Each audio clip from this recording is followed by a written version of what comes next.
All right. Well, let's get to it. There was only straight on opening statements during the Amy Coney Barrett hearing today.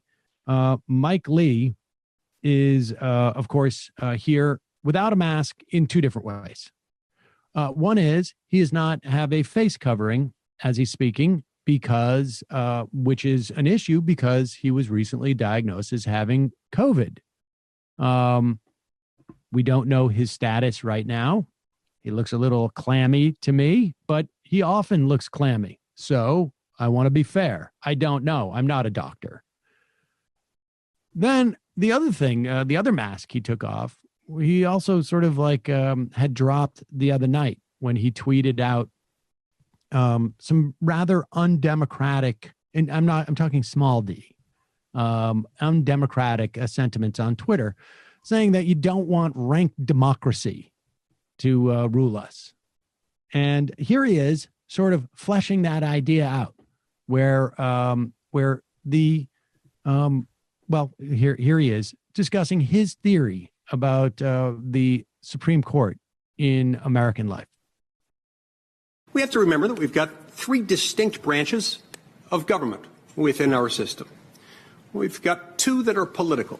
The legislative branch, where we work, where we make laws. The executive branch, headed by the president, where the laws are executed, implemented, and enforced. And, of course, the judicial branch, where you work, where the laws are interpreted, where people come to disagreement as to their meaning. The branches are sometimes referred to as equal. I don't think this is the best description of them. I think the best description of them is that they are coordinate branches of government, meaning they each exist within their own sphere. They're not equal in the sense that the least dangerous branch was, is, always has been, and always will be the judicial branch. For the simple reason, you can't reach out.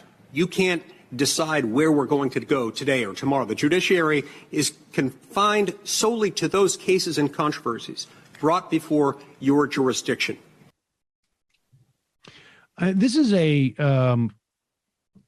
bizarre sentiment when you consider that they decided an election in 2000 that really shaped the course of, I mean, in many respects, world history over the past 2 decades. Certainly the course of history for millions of innocent victims of our invasion and occupation of Iraq, among other things. I mean, there's a lot of other things. It is an amazing a statement to make in terms of just the Supreme Court's history in shaping our society and the fact that there is absolutely no recourse in many instances from a Supreme Court ruling. I mean, I guess there's Congress could, in statutory cases, could go back to the drawing board. But this is a stunning thing to say. Pop up his tweet from the other day. The idea that, first off, that the democracy isn't the objective. Liberty, peace, and prosperity are. Now, I think I'm assuming he's saying prosperity. We want the human condition to flourish. Rank democracy can thwart that.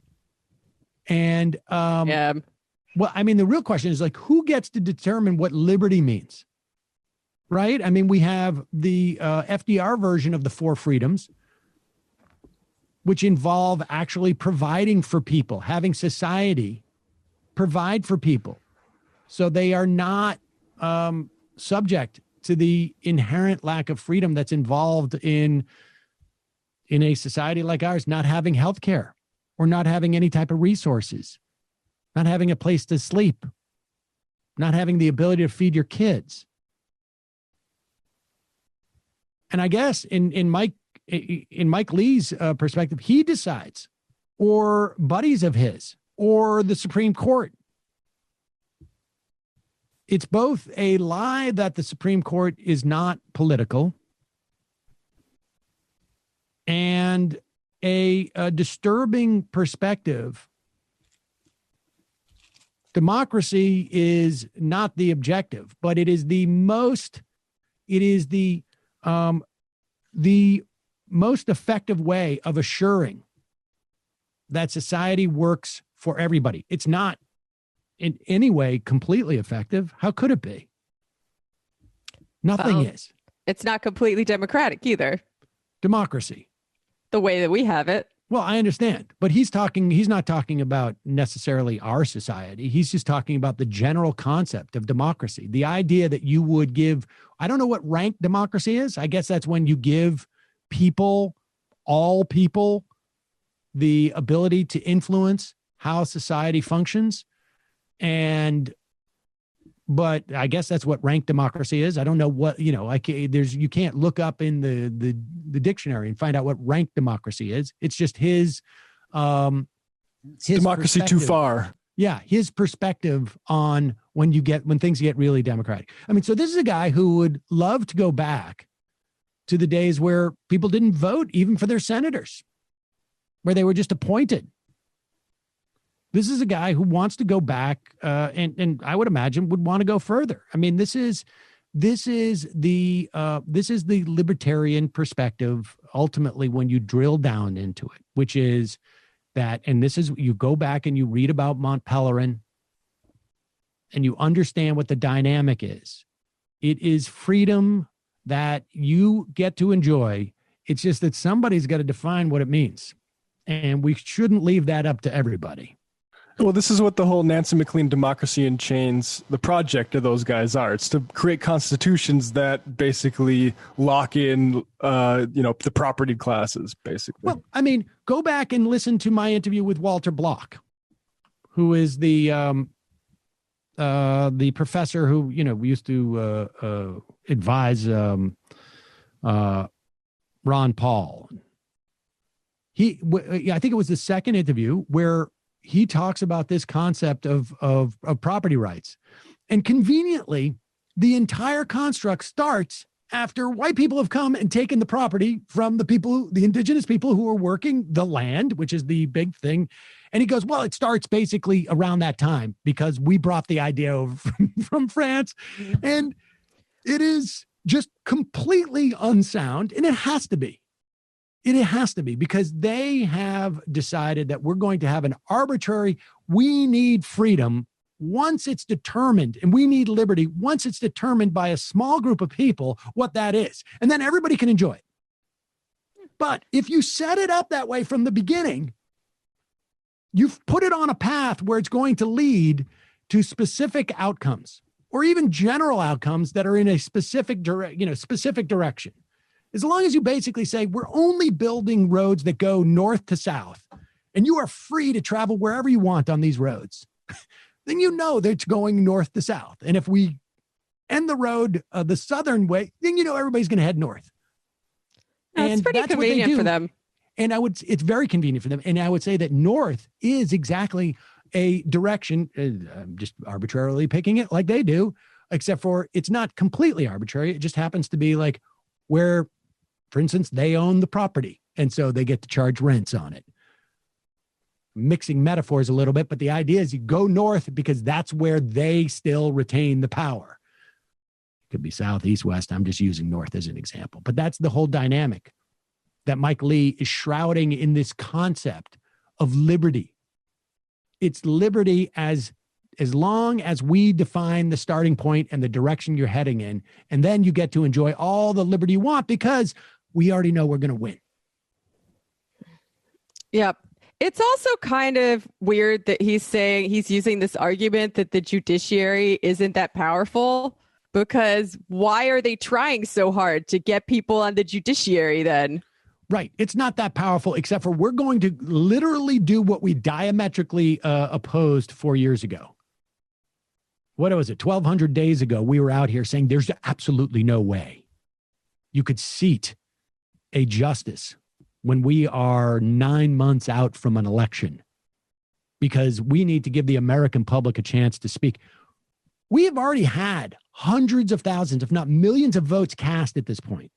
Now, it's quite possible in our polarized era that it doesn't matter who the Republicans appoint to the Supreme Court, to those voters. That would not have changed their perspective whatsoever. But it's very conceivable that 5,000, 10,000 20,000, 100,000 out of literally maybe millions of votes cast at this point would have changed their opinion about whether they want the Republican Party if they're going to put someone on there who's going to make it impossible for women to have sovereignty over their own bodies, if they're going to put somebody on the Supreme Court who has already publicly, come out and said the Affordable Care Act is unconstitutional. I disagree with what the Supreme Court has ruled in the past. Someone who has already come out and given an indication as to the vision that she has for society. I mean, the last election was decided by 70,000 people. And this is a pretty, and certainly 3 weeks ago, no one contemplated the idea that Amy Coney Barrett would be sitting on the Supreme Court. They were holding, they were holding nomination, sort of parties for her before Ruth Bader Ginsburg was buried. Yeah, I've been skeptical as to whether this is going to move the needle for anyone who would ever vote for Trump to begin with. But, like for better or for worse, it might with those suburban moderates. Like, just using an anecdote of one, my friend's mom is a lifelong Republican, and she also considers herself a feminist. And when my friend brings up, the abortion issue, she's like, well, he would never do that. He would never actually do that. So, like, I wonder what she thinks now. Right. That's so much of the Republicans' game is that, like, creating that doubt that they're not really doing that. That's exaggeration. That you have derangement syndrome. Later this week, I'm going to go through some of the studies that have shown when focus groups get the Republican agenda, they don't believe it. Like, they literally look at it and they're told it and they go like, that's not what they're doing. Not like they're misinterpreting. They think it's all just like, you're joking. They can't. There's stuff they say to get people to vote for them. I mean, there's, we're trying to get Rick Hassan on. I'm not sure we're going to be able to get him on.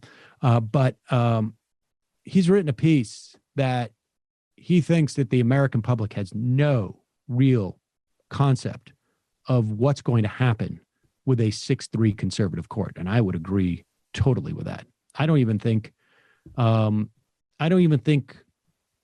the majority of the politically astute people who actually pay attention to this stuff really have a concept of just how the range of things that will change in our daily life because of a 6-3 court.